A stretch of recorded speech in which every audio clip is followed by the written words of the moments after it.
of tribulation that was placed on the early church in this ancient city. As Jesus said, I know not just your poverty, but that you are slandered by the Jews of the synagogue of Satan. Slander was that these early Christians were cannibalistic in their feasts.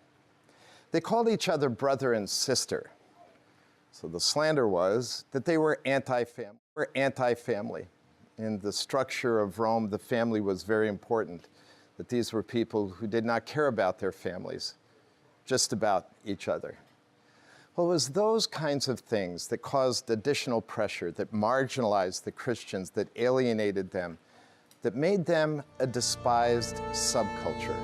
So Jesus writes to these suffering followers of him at Smyrna that he knows the weights of their tribulation, that he knows the weight of their poverty, the weight of the slander hurled against them. And then he announces that there is a third weight yet to come. He tells them that their faith will be tested because they will be thrown into prison, and some of them would die for his name's sake. It wasn't good news.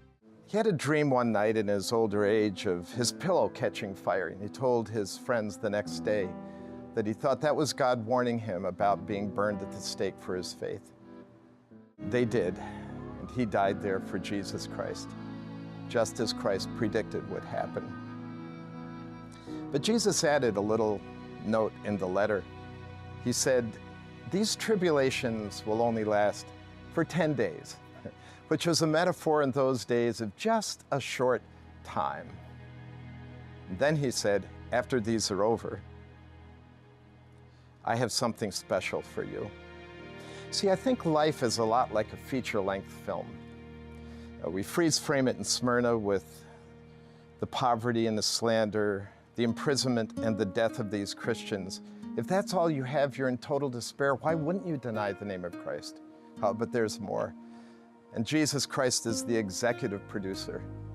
And at the end of the film, there is great reward. And Jesus adds that at the end of the letter.